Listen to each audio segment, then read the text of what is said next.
Hello everyone. Today I shall discuss the mechanism of action of diuretic as antihypertensive agents. Thiazides are well known and have been in clinical use since decades. They have been the first line drugs for the treatment of edematous state and also in low doses for the treatment of hypertension. Hydrochlorothiazide and chlorthalidone are today the most commonly used thiazides for the purpose. Now, currently it is thought that thiazides are initial agents of choice, especially in low renin groups such as elderly and black patients, and they may be less effective in young whites. As a diuretic, thiazides have a flat dose-response curve and they have been called as low-ceiling diuretic.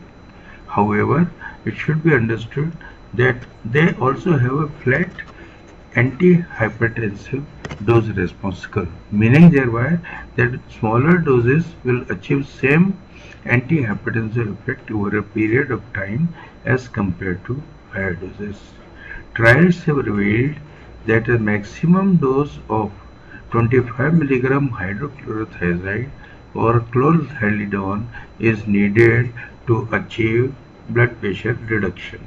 Higher doses do not achieve greater blood pressure reduction and cause calciuresis and may increase the cardiovascular mortality due to hypokalemia and other metabolic adverse effects. Increasing the dose from 12.5 to 25 mg is also known to precipitate hyperglycemia and worsening of diabetes on long-term use. However, such increase in the dose does not achieve better blood pressure control. Therefore, low doses of hydrochlorothiazide or chlorthalidone will cause a gradual reduction in blood pressure of about 5 to 10 mm mercury over a period of 4 to 6 weeks, and then the effect continues at these lower doses. For these reasons, thiazides have been used alone but can also be combined and have been combined with many other antihypertensives of different classes such as beta blockers, ACE inhibitors, ARBs and alpha adrenergic blockers in low doses, and that achieves additive antihypertensive effects. The postulated mechanisms of such slow antihypertensive action of diuretics thiazides are many, and one of them is volume contraction due to diuresis, and then second important is gradual reduction in the peripheral vascular resistance by vasorelaxation caused directly or indirectly. Minor contributory mechanisms would include vascular carbonate anhydrase inhibition and antioxidant action.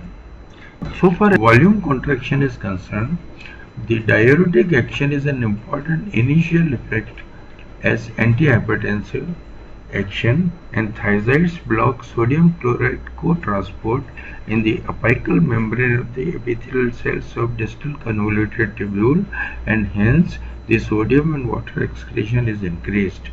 This contributes to initial reduction in the volume, extra fluid volume, cardiac output, and there is a reduction in the blood pressure. Higher doses continue to have natriuretic and calciuretic action, albeit at lower ceiling effects compared to furosemide. Doses above 25 mg are usually used for the treatment of edematous states. Chlorthalidone is a thiazide-like derivative that has effect like thiazides on the distal convoluted tubule, but it also inhibits co-transport in the early distal tubule also. Because of its longer half-life, it achieves greater 24 hours blood pressure reduction, and its potency is considered to be equal or more than 1.5 to 2 times than that of hydrochlorothiazides. However, it may also cause greater calciuresis. Thiazides access the co-transport through luminal site. However, chipamide is the drug which is thiazide-like, that enters through basolateral membrane. If you remember, the aldosterone and aldosterone antagonists also enter the tubules through basolateral membrane. So this mechanism is shared. Now reduction in the blood pressure is slower and maximum is achieved in 4 to 6 weeks. This shows that simple diuretic action, which is quicker in onset of 1 to 2 hours, is not only the main mechanism of antihypertensive actions. Thiazides have residual carbonic anhydrase inhibiting activity, thereby reducing sodium resorption in the proximal convoluted tubule as a diuretic. But this effect is short lasting. And now if you look at this pictorial, we would see that volume contraction, that is the initial cause of fall in blood pressure, is negated by activation of renin-angiotensin aldosterone axis, and therefore fluid retention achieves the greater intravascular volume, same intravascular volume as before. However, we also see as a white line the blood pressure reduction continues and is maximized around 4 to 6 weeks. And these effects are explained by vascular actions of the thiazides and thiazides-like diuretics. Both hydrochlorothiazide and indapamide accumulate in the vascular smooth muscles. The indirect action is postulated as reduction in the vascular reactivity due to sodium depletion in the blood vessels, and that increases the compliance and reduces reactivity to pressure stimuli. Therefore, there is an indirect reduction in the resistance and there is a reduction in the blood pressure. However, with continuous use, as hitherto spoken earlier, sodium depletion reduction in the extracellular volume may result in compensatory rise in plasma renin activity that annuls the volume contracting effects. Therefore, focus is shifted over direct vasodilatory actions of thiazides and thiazides-like drugs. Both hydrochlorothiazide and indapamide exhibit direct vasodilatation in large conducting vessels experimentally and also in human forearm experiments. This effect is attributed to several factors. One of them is opening of calcium activated potassium channels in the vascular smooth muscles responsible for vasorelaxation, fall in peripheral vascular resistance, and reduction in the BPA. And this effect is particularly marked in subtherapeutic doses of indapamide, which is a thiazide-like derivative. Indapamide lowers systolic blood pressure and on long term prevents left ventricular hypertrophy.